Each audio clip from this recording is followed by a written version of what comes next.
أعوذ بالله من الشيطان الرجيم.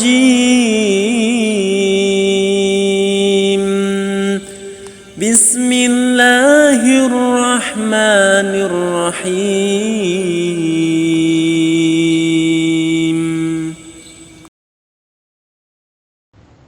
Assalamualaikum warahmatullahi wabarakatuh. Alhamdulillahi rabbil alamin.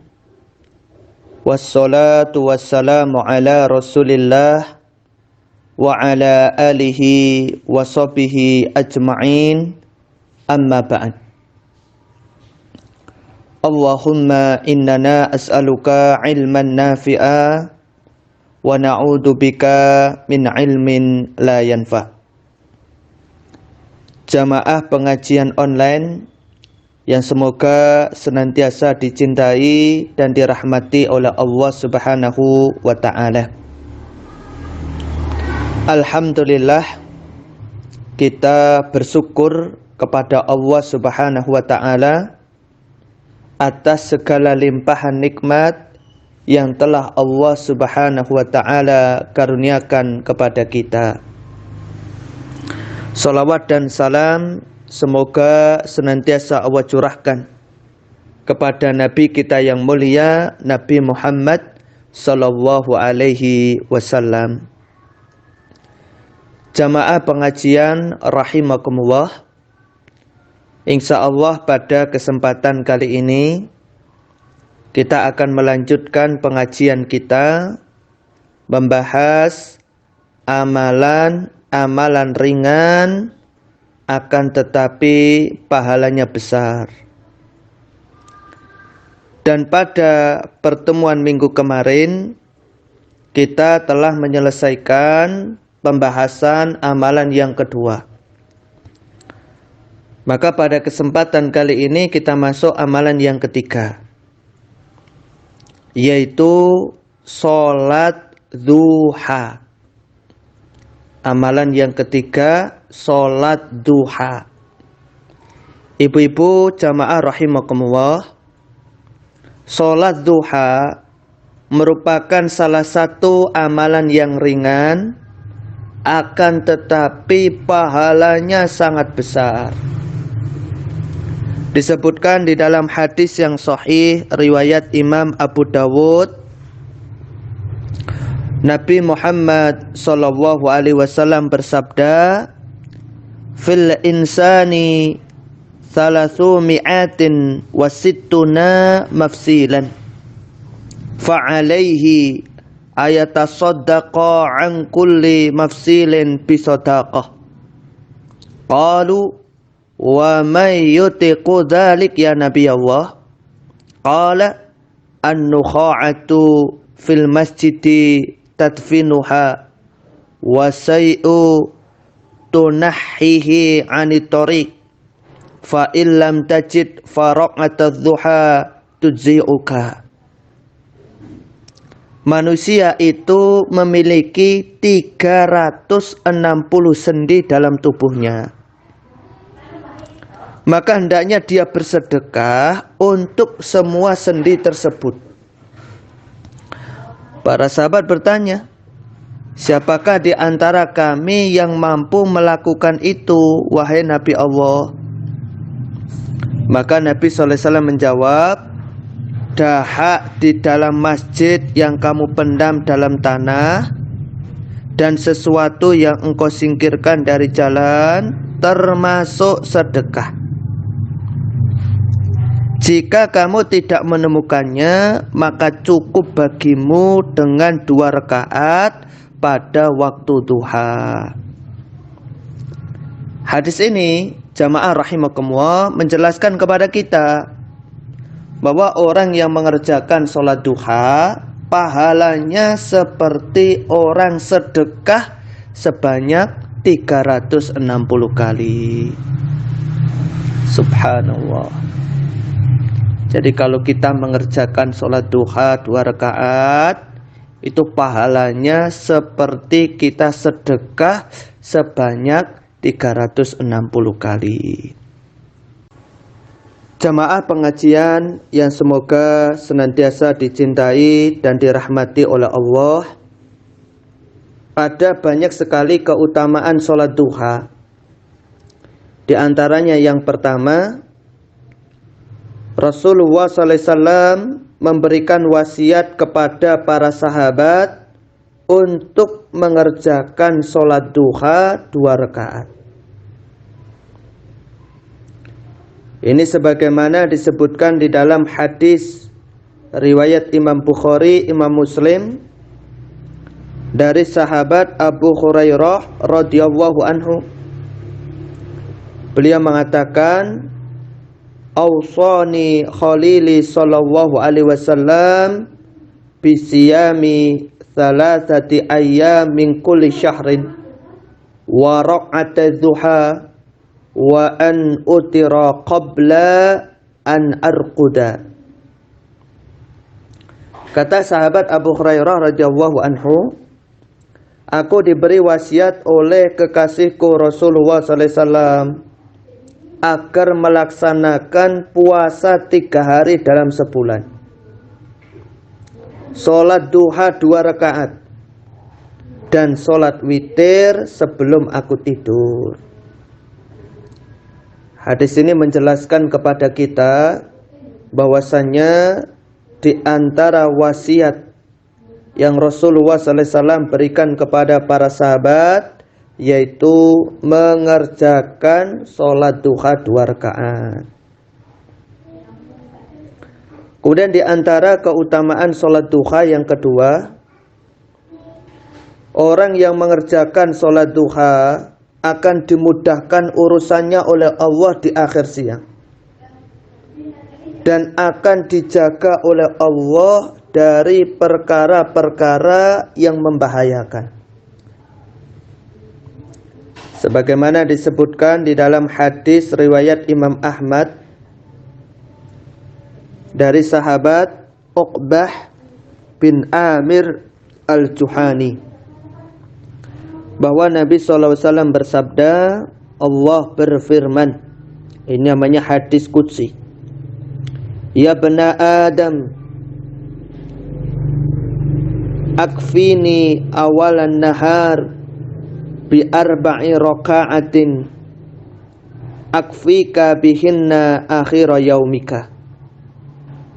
Wahai anak Adam, cukupkanlah untukku sholat 4 rakaat pada awal siang. Maksudnya sholat duha 4 rakaat. Niscaya aku akan cukupkan untukmu pada sisa harimu dengan sholat tersebut. Di dalam kitab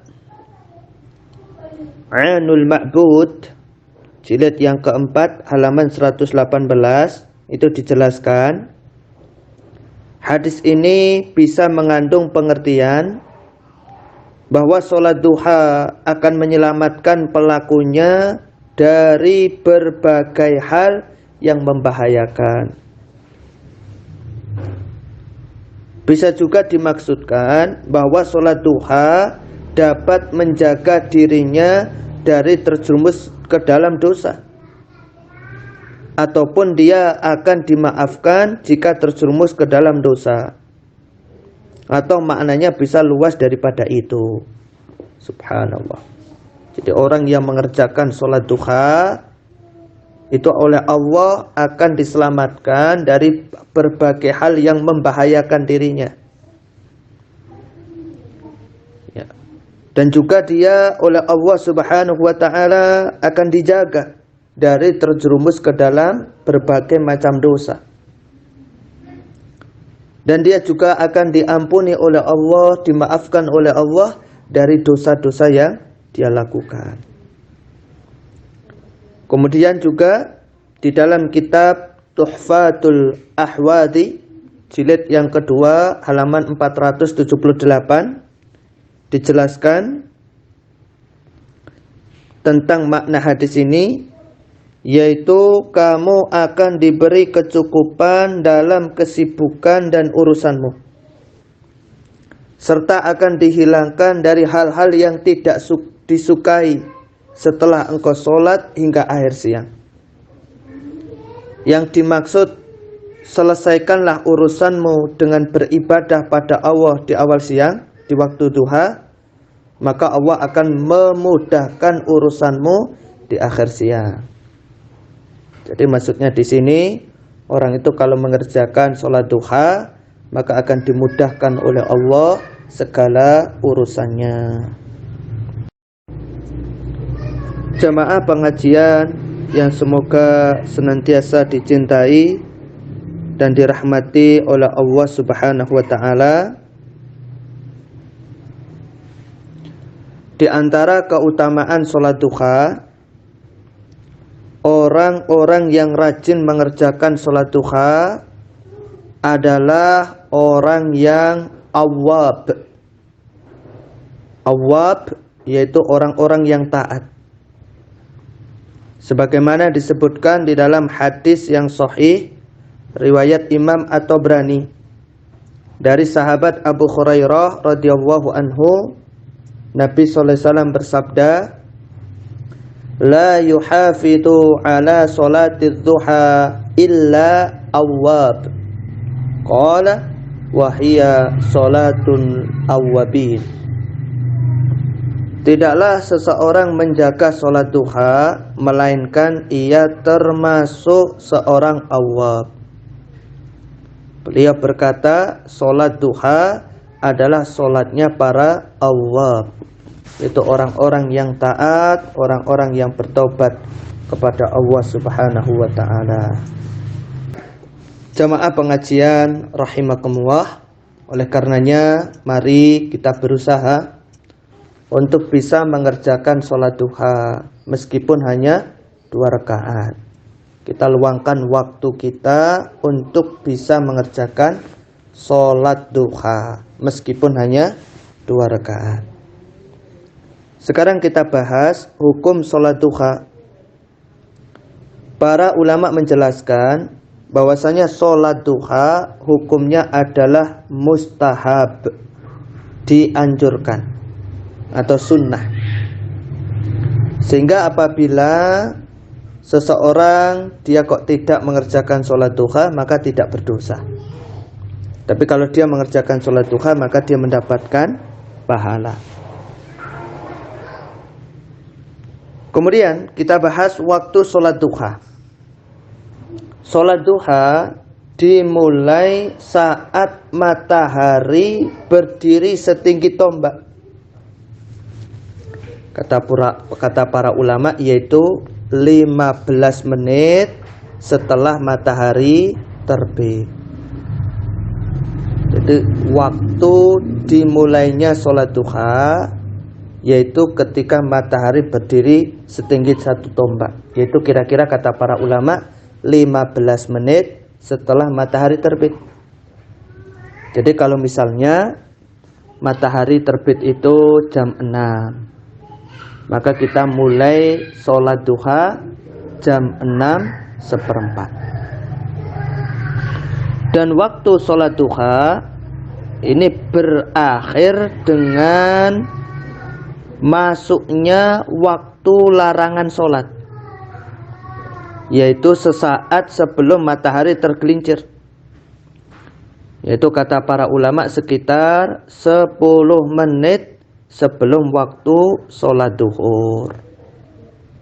Ya, jadi 10 menit sebelum masuk waktu sholat duhur itu adalah waktu terakhir sholat duha. Bahkan itu adalah waktu kita dilarang untuk mengerjakan sholat, karena ketika itu matahari betul-betul berada di tengah-tengah. Akan tetapi para ulama menjelaskan waktu yang paling utama untuk sholat duha adalah ketika matahari mulai panasnya menyengat, sekitar jam 10 ya, atau mungkin jam setengah 11, atau mungkin jam 11. Ini waktu yang paling utama untuk mengerjakan sholat duha. Ya, disebutkan di dalam hadis riwayat Imam Muslim dari sahabat Qasim Asy-Syaibani. Beliau menceritakan bahwa Zaid bin Arqam pernah melihat suatu kaum sedang sholat duha. Dia lantas berkata, bukankah mereka telah mengetahui sholat selain waktu ini lebih afdol? Sesungguhnya Rasulullah SAW bersabda, sholatul awwabin hina tarmadul fisol. Sholat para awwabin, orang-orang yang taat, yaitu maksudnya sholat duha, adalah ketika anak unta mulai kepanasan. Maksudnya pasir itu sudah mulai panas karena sengatan matahari, sehingga anak unta mulai merasa kepanasan. Jam berapa? Ya sekitar jam 10, jam setengah 11, jam 11. Jadi kalau bisa ibu-ibu sekalian, sholat duhanya jam 10, jam setengah 11 kalau bisa. Walaupun boleh ya, sholat duha jam 7 boleh, jam 8 boleh, ya boleh. Kemudian jamaah rahimakumullah, jumlah rakaat sholat duha. Sholat duha paling sedikit dikerjakan 2 rakaat. Dan boleh dikerjakan 4 rakaat. Boleh juga dikerjakan 6 rakaat. Dan maksimal 8 rakaat. Dalil bolehnya dikerjakan sholat duha dengan 2 rakaat, sebuah hadis yang sahih dari sahabat Abu Dzar radhiyallahu anhu, Rasulullah SAW bersabda, wa yujzi'u min dzalika raq'atani yarka'ahuma minad duha. Dan semuanya itu tercukupi dengan sholat 2 rakaat yang dikerjakan pada waktu duha. Ini merupakan dalil bahwasanya sholat duha itu boleh dikerjakan 2 rakaat. Kemudian dalil dikerjakannya sholat duha dengan 4 rakaat. Itu hadis tadi yang saya sampaikan, hadis qudsi. Rasulullah bersabda, Allah berfirman, Ibna Adam irka'li min awalin nahar 4 rakaat. Wahai anak Adam, rukuklah kamu kepadaku di awal siang sebanyak 4 rakaat. Maksudnya sholat duha 4 rakaat. Kemudian dalil dikerjakannya sholat duha dengan 6 rakaat. Sebuah hadis dari sahabat Anas bin Malik radhiyallahu anhu, anna Nabiyya sallallahu alaihi wasallam kana yusolli duha 6 rakaat. Bahwasanya Nabi sallallahu alaihi wasallam mengerjakan sholat duha sebanyak 6 rakaat. Ini dalil bahwasanya boleh seseorang mengerjakan sholat duha itu 6 rakaat. Kemudian dalil dikerjakannya sholat duha dengan 8 rakaat. Itu sebuah hadis riwayat Imam Bukhari, Imam Muslim ya, dari Ummu Hani radhiyallahu anha. Beliau mengatakan, "Tsumma shalla 8 raka'atin subhatadz duha." Setelah itu Nabi SAW pun mengerjakan sholat duha 8 rakaat. Ya. Jadi jamaah rahimakumullah, ini merupakan dalil bahwasanya boleh seseorang itu dia mengerjakan sholat duha sebanyak 8 rakaat. Ada juga hadis yang menyebutkan bahwasanya sholat duha dikerjakan dengan 12 rakaat. Namun kata para ulama, hadis tersebut dhaif atau lemah. Ya. Dengan demikian kita telah menyelesaikan pembahasan amalan yang kedua, yaitu sholat duha. Mudah-mudahan kajian kita pada kesempatan sore hari ini bermanfaat, dan kita berdoa kepada Allah agar Allah memberikan pertolongan kepada kita untuk bisa mengamalkan sholat duha. Demikian saja pengajian kita pada kesempatan sore hari ini. Mudah-mudahan bermanfaat. Waktu yang tersisa kita gunakan untuk tanya jawab. Assalamualaikum warahmatullahi wabarakatuh.